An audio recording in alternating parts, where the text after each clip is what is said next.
Welcome back. I'm Kathy Brasby, and we will continue today a look at the lessons from the Book of Ruth.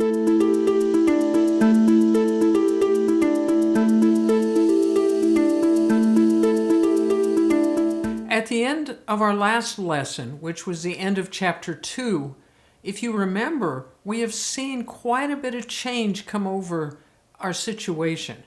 Ruth has taken initiative to go out into the fields to glean, and has met Boaz, a very kind relative of Naomi, who has helped her.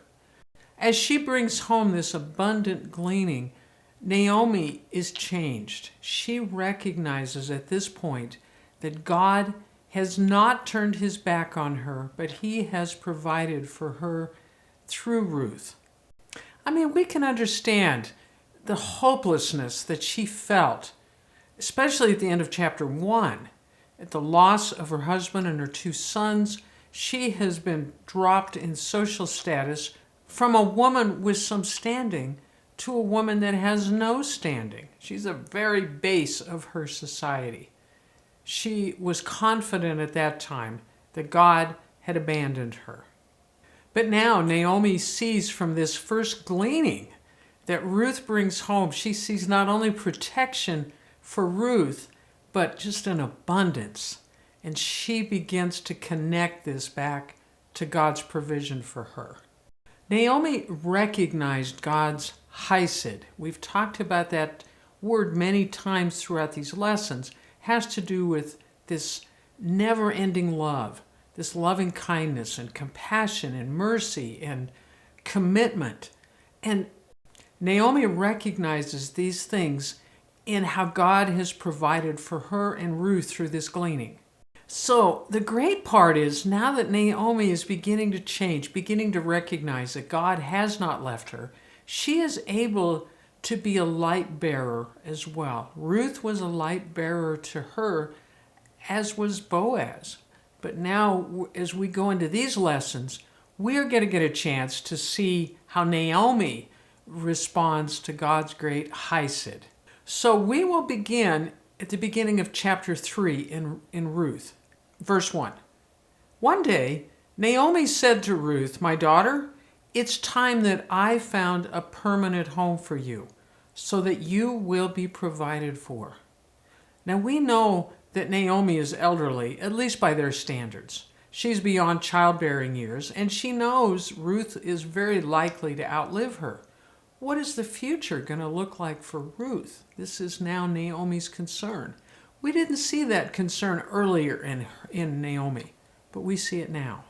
So Naomi now recognizes her responsibility. She needs to find a place for Ruth, where Ruth will be taken care of. So Naomi's plan is to find a permanent home, a husband for Ruth. So Naomi continues, "Boaz is a close relative of ours, and he's been very kind by letting you gather grain with his young women. Tonight, he will be winnowing barley at the threshing floor." Naomi identifies Boaz as a relative, and she has seen his kindness to Ruth, and really to her too. So Naomi has put together this impossible plan. She's obviously been doing some research because she knows that this is the end of the barley and the wheat harvest, and that the winnowing was being finished up. Now, winnowing is that practice of taking those heads of wheat or barley and really pounding them loose, pounding the chaff off, releasing those grains, and so that they could be used for whatever the farmer wanted them for. So this winnowing was the last piece of the harvest. Naomi maybe has been waiting for this opportunity, the end of the winnowing.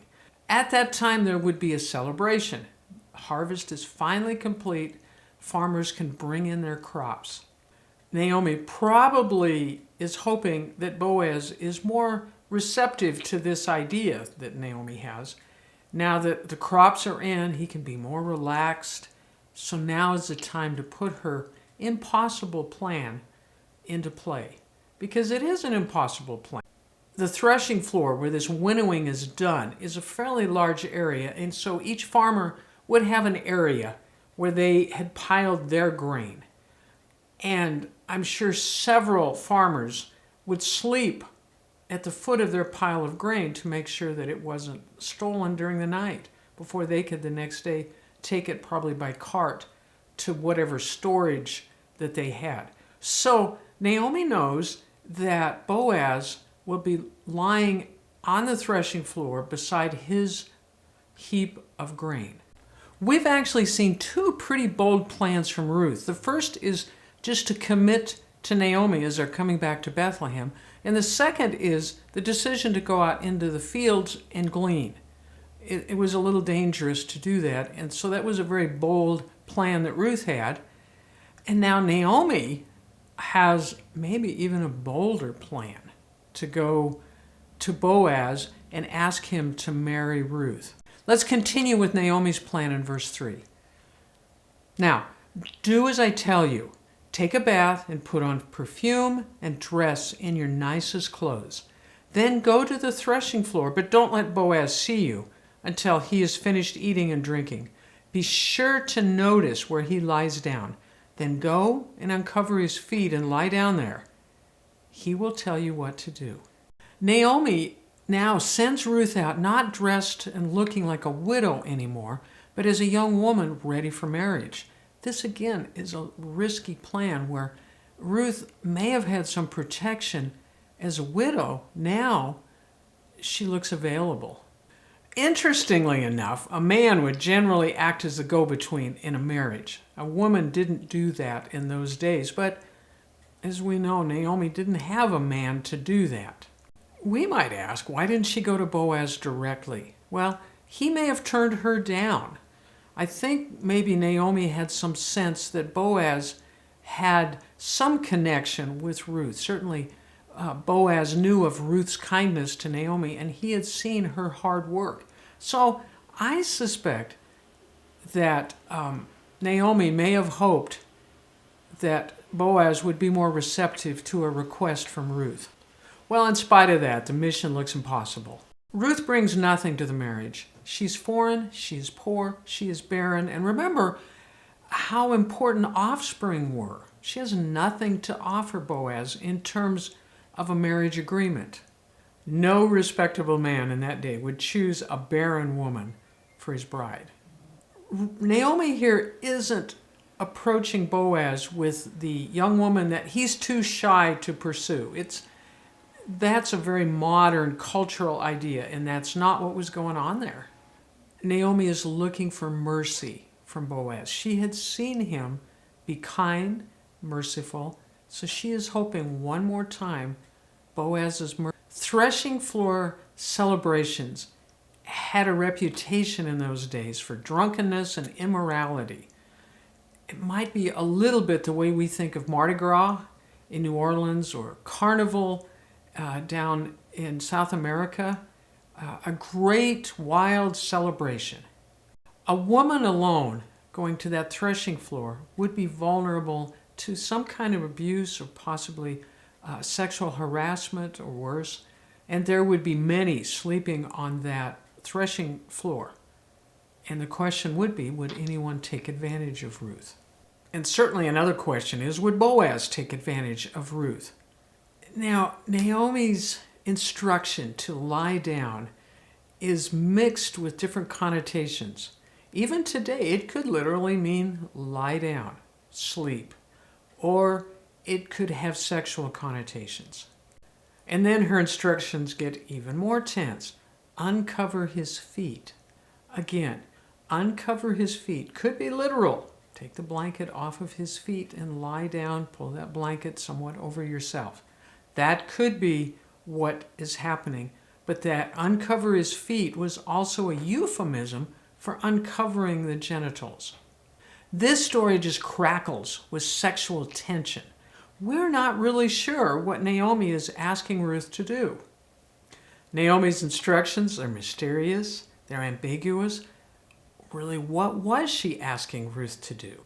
And we can see how Ruth's actions could definitely be misunderstood by anyone else seeing her there, and even by Boaz himself. So Ruth goes. She does as Naomi asked her, but are we surprised because Ruth doesn't do exactly what Naomi instructed, but she takes some initiative. What a surprise. We've learned a lot about Ruth to this point, and she's certainly not afraid to take initiative. Naomi is hoping for a simple marriage arrangement to provide for Ruth. Ruth has bigger plans, so let's see what she's thinking. So in verses 6 and 7, we will see some of Ruth's plan.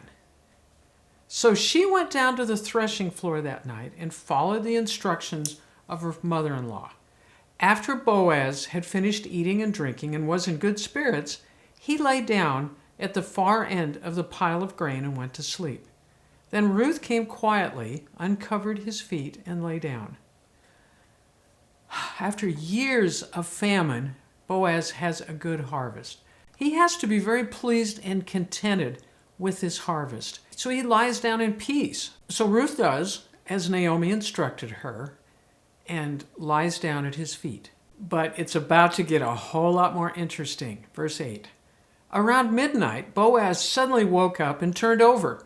He was surprised to find a woman lying at his feet. I can imagine he was surprised, startled. This is the last thing that he would have expected. And this is a moment of a lot of tension in this story. What would he do? How would he respond? Often what's done in the night reveals much about the character of a man, and we will learn more about the character of Boaz in this scene.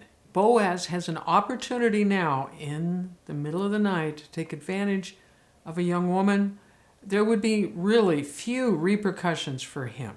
It might never even be known. Ruth had no standing. A woman in those days couldn't even be a witness in a trial. So there could be an opportunity here if Boaz wanted to take it. So what will he do? Let's read in verse 9. Who are you? He asked. I am your servant Ruth, she replied. Spread the corner of your covering over me, for you are my family redeemer. Boaz awakens, and you can imagine, who are you? He might have been very uneasy because he is a man of standing in his community. Did he really want a rumor to get out that he had been found on the threshing floor with a woman in the night? There could have been a touch of anger. Wasn't she presuming things? We don't have a lot of details in this story. We can let our imagination run wild if we want to. But there's some things we need to be clear on. This was clearly a marriage proposal. Now, Naomi had not told Ruth to say this, but simply go and wait to see what Boaz would say to her. But Ruth takes initiative. She has clearly made a marriage proposal, but then she adds to it something that Naomi and even Boaz probably never would have expected. Ruth confronts Boaz concerning two Mosaic laws concerning the rescue of family members. We haven't talked much about the kinsman redeemer. The kinsman redeemer was a blood relative who had the responsibility to care for the weaker members of the family. So, if a man had been forced to sell his land because he was impoverished, the kinsman redeemer could at some point step in and redeem that land, return it back to the family. He was expected to defend his family and protect them, and it was a process whereby the people, the property, even their prestige could be restored to them. It was a very merciful law designed to help those who couldn't help themselves, especially within a family. So a kinsman redeemer needed to take on that responsibility for weaker members of the family. Ruth is asking Boaz to be the kinsman redeemer for Naomi. That's a lot to ask of him because he was not a close blood relative of Elimelech. But Ruth asked anyway. This was the mission she was on, to rescue or redeem Naomi and Elimelech's family. Naomi had hoped only for marriage for Ruth, but Ruth is asking a lot more of Boaz than that. Ruth is launching a rescue here of a family line, Elimelech's family line. But there's more. She also mixes in a second law, the Levirate law. This is an unusual law to us today because what it does is it provides for a family when a man who's married dies without a son. His brother is expected to marry his widow, provide a son. That firstborn son will carry on the dead man's name and legacy. Certainly, Boaz is not required to perform the levirate duties. He's not a brother of Elimelech. And even so, according to the levirate law, if he were to step in, he should marry Naomi, the widow of Elimelech, and produce sons, which we already know is impossible. Ruth is asking him to consider the spirit of the law and not the letter of the law. This is a creative way to protect Elimelech's family line.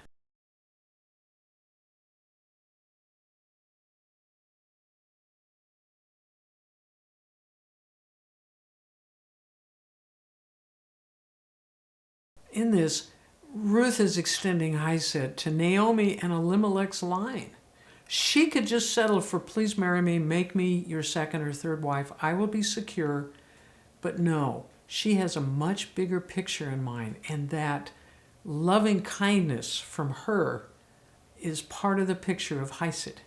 Ruth may not have fully understood the Mosaic law, but she knows those laws are there to provide for people who can't care for themselves, for the weak and the vulnerable, which applies to Naomi and the line of Elimelech. And there's another piece to what she says to Boaz. Back in chapter 2, Boaz prayed for her out in the fields. He reminded her of God's protective wing. Do you remember how we talked about that? And a little bit of the image of a mother hen protecting her chicks. So now Ruth turns the tables and she said, you prayed, Boaz, for God to protect me. I think you are to be the way God protects me. You are to spread your cloak, your wing, over me and over Naomi. The word that I read in this translation as cloak could also be translated as wing. It's the same idea, that covering. And she's saying, Boaz, maybe God wants you to be that covering. He's going to use you to protect us. Ruth really is saying to Boaz, I think you're the answer to your own prayer. And there is a quick lesson there for us as we pray for other people to at least be open to the idea we may be the answer to our own prayer. It isn't always the case, but certainly if we are operating in God's Hesed like Ruth was, we at least need to consider that. This whole story was audacious and unheard of in that culture. No one did what Ruth has done. Can you imagine the villagers, if they were to hear of this, a foreign woman proposing marriage to one of the standing men in our community? What is she thinking? Or how about this? A barren woman suggesting to Boaz that he could father a line through her. There was no Mosaic law that required this. Ruth is asking a huge amount out of Boaz. He has been a very kind and merciful man to this point, but this is above and beyond what he probably ever considered. But Ruth's proposal is in line with God's Hesed. She is asking Boaz, as a godly man, to protect two vulnerable women. Ruth was asking Boaz to be God's agent of love and care. It was a lot to ask. It was way beyond what the law required. How will Boaz respond? We're going to examine that question in our next lesson. We have a lot to unpack next time, and I hope you'll join me. Thank you again for being a part of this lesson. May the Lord bless you in the coming days, and let's look forward together at what Boaz will do with this incredible, audacious request from Ruth.